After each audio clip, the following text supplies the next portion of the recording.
네, 공수처 설치법이 오늘 새벽 국회 본회의에 자동 부의됐습니다. 이로써 모든 패스트트랙 법안이 본회의에 부의가 됐고 표결을 위한 상정만 남겨두고 있는 상황이 됐습니다. 민주당은 한국당을 향해 오늘 저녁까지 필리버스터 신청을 철회하라고 최후 통첩을 보냈고 한국당은 대통령까지 나서서 야당을 공격하고 있다며 물러서지 않겠다는 뜻을 밝혔습니다. 이런 가운데 자유한국당 황교안 대표는 대대적인 당직 개편을 단행하면서 친정체제를 강화하고 나섰는데요. 정치와 호장용 시작하겠습니다. 김민전 경희대 교수, 이현종 문화일보 논설위원 두 분과 함께 관련 내용 차례로 짚어보겠습니다. 안녕하십니까? 네, 안녕하세요. 네. 자, 여야의 대치 국면이 계속되고 있습니다. 민주당과 자유한국당 원내대표들 오늘 아침 발언부터 듣고 이야기 시작하겠습니다. 오늘 저녁까지 대답을 기다리겠습니다.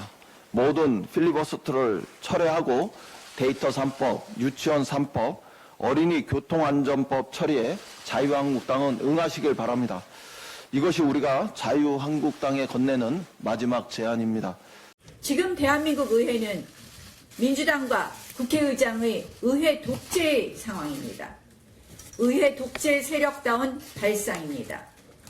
솔직히 지금 이 모든 난맥의 원인 제공자가 누구입니까? 공수처, 연동형 비례대표제의 집착을 놓지 못하는 문재인 대통령 본인입니다.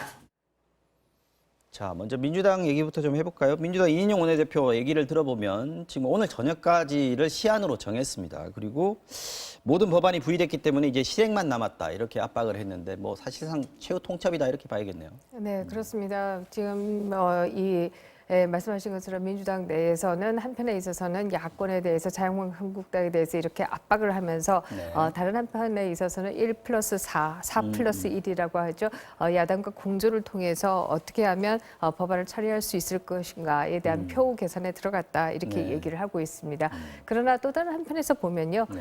지금 자유한국당이나 더불어민주당이나 서로 얘기하는 데 있어서는 상당한 공통점이 있습니다. 그것은 바로 민생 입법이라고 할 수 있는 지금 교통안전법이나 데이터 3법이나 또 유치원 3법이나 이런 것들은 먼저 처리하자라고 하는 데는 서로 얘기는 똑같습니다. 다만 패스트트랙을 두고 얘기가 다르다 이렇게 얘기할 수 있기 때문에요. 지금 바른미래당 오신환 의원도 얘기를 했습니다만은 이 서로 공통 분모가 되는 부분들은 좀 먼저 처리하고 정치적인 사안에 대해서는 서로 또 협의에 들어가는 것이 바람직하지 않을까 하는 생각이 듭니다. 원포인트 본회의 열자는 얘기를 오신환 대표가 얘기를 했었고 지금 자유한국당도 그 얘기를 하고는 있는데 민주당이 받지 않는 이유도 있을 것이고 자유한국당이 또 민주당 얘기대로 필리버스터를 미리 먼저 처리할 수 없는 이유들이 있지 않겠습니까? 어떤 계산이 그렇죠. 있다고 지금 뭐 일단 자유한국당 입장에서 보면 일단 이제 선거법을 어떤 식이든지 만약에 부의해서 통과를 시킬 경우에 네.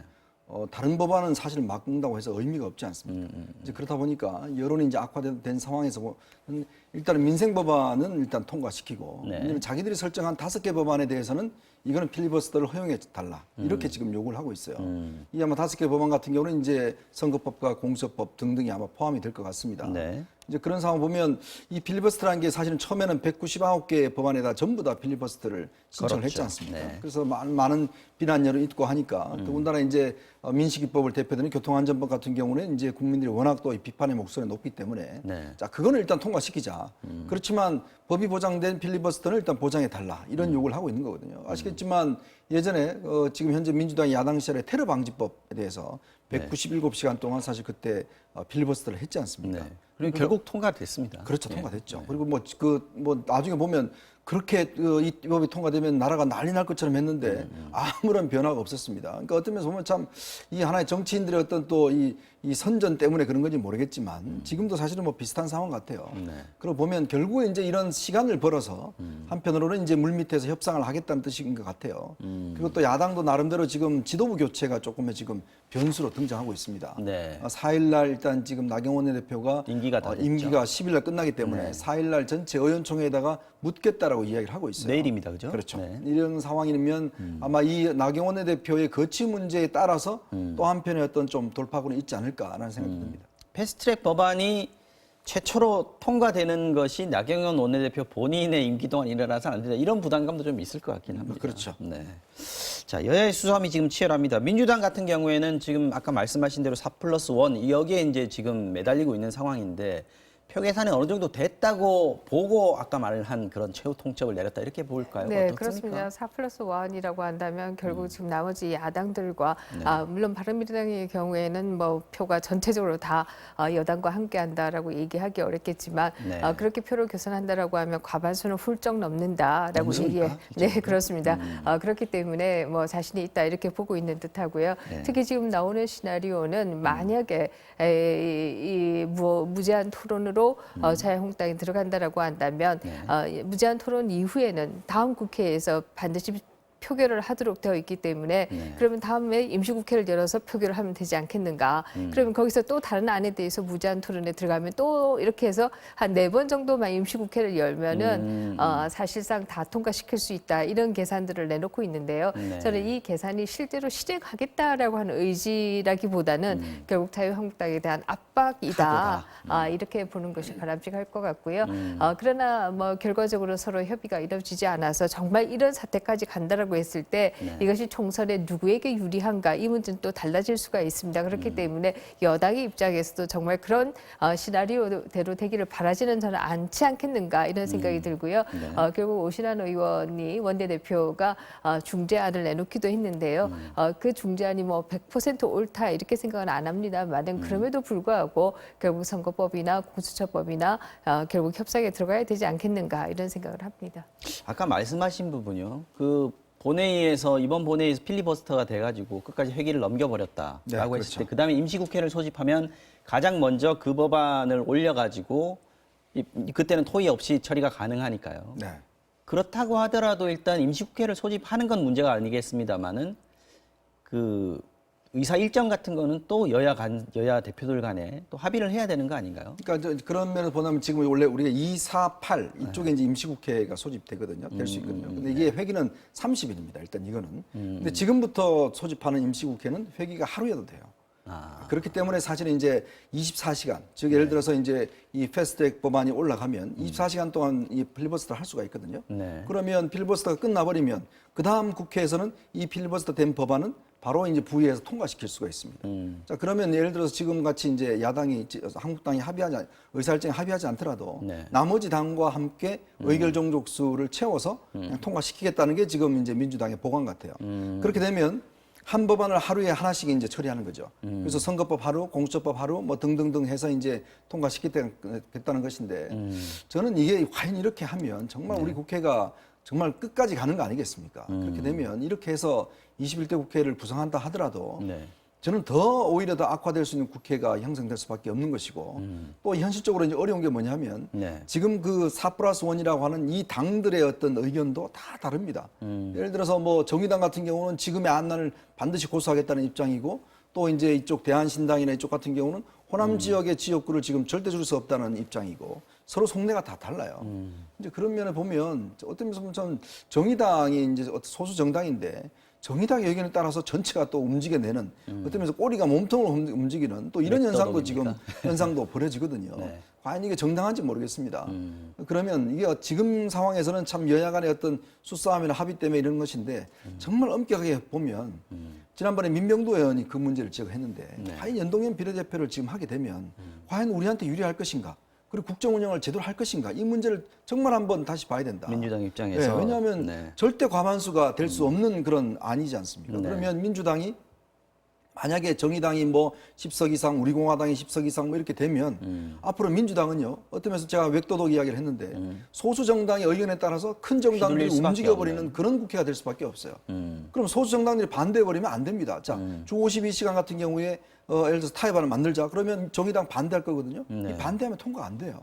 그리고 공처법도 마찬가지지만 이 사법제도를 하나의 개혁하는 만을 하나 만들면 네. 이거 없애기가 힘듭니다. 문제가 있어도. 자, 그리고 지금 뭐 여러 가지 문제가 많이 발생한 경경 수사권 조정도 지금 보면 경찰의 수사권 문제 등등 보면 정말 지금 벌어진 일 보면 과연 경찰의 수사권을 줬을 때 제대로 할 수 있을 것인가의 문제에 대한 의문이 있지 않습니까? 근데 그걸 타협안이라 통과시켜버리면 네. 그 책임은 누가 지냐는 것에 저는 방점을 두고 싶습니다. 사실 국회에서 법을 만드는 게 최대한 독소 조항들을 많이 걸러내가지고 완벽한 법을 만드는 게 최선 아니겠습니까? 근데 지금 상황에서는 그런 게 쉽지 않은 상황이다 하는 게 좀 문제가 되는 것 같습니다. 그래서 아까 말씀하신 그 오신환 원내대표가 타협안을 제시를 했는데 어차피 패스트트랙이 그냥 뭐라 그러죠? 실력으로 통과가 된다 하더라도 상처뿐인 영광이고 막는다 하더라도 야당 입장에서는 개혁을 반대하는 입장 이런 비판을 받을 수 있기 때문에 타협안을 대타협을 하자 이런 내용이었는데 오신환 원내대표의 발언 내용을 한번 들어보고 이야기 이어가죠. 여야가 함께 사는 길을 찾아야 합니다. 그것은 서로가 한 발씩 양보해서 패스트트랙 법안들에 대해 타협안을 도출하고 좌초 위기에 빠진 민생 개혁 법안들을 되살리는 것입니다. 한국당은 준연동형 비례대표제를 받고 민주당은 공수처의 기소권에 제한을 두는 선에서 대타협할 것을 양당에 제안합니다. 자, 이 제안 내용을 뭐 간단하게 요약을 하면은 한국당은 연동형 비례대표제라는 그 취지에는 동의를 해달라. 그리고 민주당은 공수처 설치법과 관련해서 기소권 제한 이 부분은 양보를 해달라. 그러면 둘 다 선을 찾을 수 있지 않겠느냐 하는 얘기인데 지금 당장 나경원 원내대표 같은 경우에는 준연동형 비례대표제는 위헌이다 이렇게 얘기를 했습니다. 가능성이 좀 떨어진다고 봐야겠네요. 네, 그렇습니다. 연동형 비례대표제 자체에 대해서도 뭐 문제 제기를 하는 분들도 있습니다만은 과연 2분의 1이라고 하는 이 준연동제라고 하는 게 이것이 과연 1인 1표제의 기반이 맞느냐 이에 대한 문제 제기는 뭐 법률가들 중심에서 굉장히 많이 나오고 있는 것은 사실입니다. 그럼에도 불구하고 2분의 1 연동제를 하는 것이나 지금과 같이 병렬형의 혼합제를 하는 것이나 결과에 있어서는 큰 차이는 사실은 나지 않습니다. 정의당의 경우에도 우리가 시뮬레이션을 해보면요. 한 4석 정도 차이밖에 나지 않는다 이렇게 볼 수 있습니다. 이것이 의석 분포가 150대 150으로 간다든지 아니면 적어도 200대 100으로 간다라고 하면 모르겠지만 250대 50으로 간다라고 하면 사실상 7% 받는다라고 해도요. 300석 가운데 7%의 준연동제를 하면은 결국 한 10석 정도이거든요. 그러면 지금보다 뭐 플러스 마이너스 한 4석 내지 5석 이 정도 생각할 수밖에 없을 것이고요. 지금 4+1에 들어가고 있는 민주평화당이나 대한신당의 경우에는 사실 의석 배분을 못 받을 가능성도 매우 크지 않을까. 대한신당이 만약에 다음 호남에서 예를 들어서 다른 지역에서는 표를 못 받고 호남에서 한 40%를 받는다라고 가정해도 호남에서 40% 받으면 전국적으로 한 4% 정도 됩니다. 그런 경우에 있어서는 의석수가 사실상 또 봉쇄 조항을 얼마로 하느냐가 중요한데요. 독일 같은 경우에는 5%이고 우리는 뭐 얼마로 할지는 모르겠습니다만은 만약에 5%로 하면 사실상 의석 배정을 못 받는 경우에 해당한다 이렇게 될 수 있을 것이고요. 3%로 한다라고 해도 4%까지의 절반이면 2%면 사실상 뭐 1.5석 정도밖에 안 되는 거지요. 300석에. 뭐 이렇게 본다라고 한다면 지금이나 준연동제나 사실상 시뮬레이션을 해보면 큰 차이가 없다. 라는 얘기를 드리겠고요. 그렇기 때문에 저는 선거제와 관련해서는 뭐가 좀 더 원칙에 맞는 것이냐라고 하는 것을 놓고 좀 당들이 지금이라도 머리를 맞대야 되지 않겠는가 하는 생각을 합니다. 사실 뭐 한 석이건 두 석이건 늘어나고 줄어드는 거 상당히 정당에 있어서는 굉장히 민감한 문제고 큰 문제일 수도 있습니다. 하지만 정의당도 보면 민주당도 마찬가지입니다만 지금 준연동형 비례대표제라는 것만 받으면 비율 아까 50% 얘기했습니다. 그 25%도 받을 수 있고 숫자도 뭐 250대 50도까지는 받을 수 있다. 뭐 이런 정도의 느낌이 오고 있는데 정의당의 지금 태도 같은 것들도 상당히 중요할 수 있겠습니다. 일단 지금 심상정 대표가 조금의 타협적인 지점을 이야기를 했죠. 그러니까요. 그래서 지금 이야기 나오는 게 이제 250 플러스 20, 50 이렇게 해서 거기에 이제 연동률을 50%로 하느냐 아니면 40%로 하느냐. 지금 민주당은 이제 40%로 하자. 어떤 면에서 보면 지금의 50%보다는 조금 더 줄이자는 의견이고 지금 저 정의당은 절대 그건 할 수 없다라고 지금 이야기를 하고 있어요. 왜냐하면 이게 한두 석 정도가 이제 다 걸려 있으니까요. 그렇다 보니까 지금 뭐 이게 합의가 되지 않는 상황인데. 자, 그러니까 어떤 면에서 보면 처음에 합의했던 연동형 비례대표제와 지금 이제 여야가 물밑에서 논의한 걸 보면 엄청나게 후퇴하고 거의 지금 아까 말씀하셨듯이 현행 제도에 지금 닮아가는 별반 차이 없는. 그러려면 왜 연동형을 하느냐라는 문제예요. 결국은 뭐 지금 있는 대로 그냥 하면 되지 않느냐는 그런 견해고 이거 하려고 이렇게 제도의 싸우냐. 문을 좀 열어놓자는 거 아닐까요? 일단 글쎄요. 그게 뭐 제도에 일단 문을 열어두는 건 좋지만 이 제도라는 게 사실은 아까 말씀하셨지만 학술적으로 굉장히 대통령제에서 맞는 제도냐. 사실 이게 독일에서 따왔지 않습니까? 독일이라는 게 사실은 나치가 일당이 절대 안 되게 하기 위해서 2차 대전 이후에 결국 이렇게 만든 안인데 우리도 보면 지금 이 안에 따르면 어떤 정당이 어떤 식이든지 과반수가 안 되게 되는 그런 안이거든요. 과연 대통령자에서 집권 여당이 과반수를 하지 않으면 안정의석 없으면 국민들이 믿지만 이게 사실은 뭐 국정 운영을 제대로 할 수가 있겠습니까? 지금도 이렇게 국정 운영이 안 되는데 만약에 여당이 뭐 100석이냐만 나머지 당들 해서 나머지 작은 정당들이 뭐 10석에서 뭐 1석 가지고 있으면 정말 어떤 면에서 보면 대통령자에서 합의하기가 굉장히 어렵거든요. 내각제 같으면 서로 연합을 해서 그냥 장관도 분배하고 이렇게 할 수는 있지만 대통령제는 그게 쉽지가 않지 않습니까?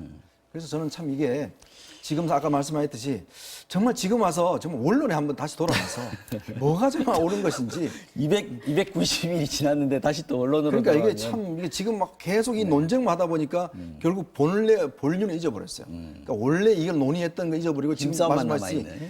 예전하고 지금하고 비슷한 안으로 돼버렸어요. 네. 그러다 보니까 사실은 통과시켜도 아무런 저는 승자가 없는 이런 게임으로 지금 번지고 있다는 생각이 듭니다. 그러면 어떻게 됩니까? 민주당이 포기를 해야 됩니까? 이거 정말 어려운 문제긴 합니다. 어쨌든 4+1에서 결론이 어떻게 나느냐 이 부분도 상당히 중요할 것 같고요. 자유한국당이 지금 물러설 수 있는 상황은 또 아닌 것 같거든요. 이 얘기는 뭐 또 계속 될 거고요. 문재인 대통령이 어저께 수석 보좌관 회의 주재했습니다. 무슨 얘기를 할까 상당히 관심이 쏠렸는데 이 자리에서 얘기가 나온 것은 민생법안 처리가 막혀 있는 것에 대해서 작심하고 비판의 목소리를 냈습니다. 자유한국당을 겨냥한 발언이다 이런 얘기들이 나오고 있죠. 문 대통령의 수보회의 발언 내용부터 먼저 들어보겠습니다. 안타까운 사고로 아이들을 떠나보낸 것도 원통한데 우리 아이들을 협상 카드로 사용하지 말라는 절규까지 하게 만들어서는 안 됩니다. 쟁점 없는 법안들조차 정쟁과 연계시키는 정치 문화는 이제 제발 그만두었으면 합니다.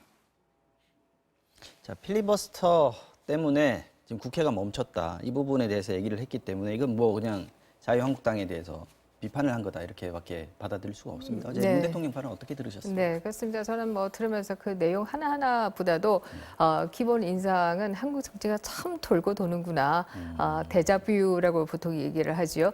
저는 뭐 문 대통령의 수보회의 발언을 들으면서 박근혜 대통령이 수보회의에서 야당을 심판해달라고 아주 앙칼지게 말씀하셨던 그 기억이 사실 났습니다.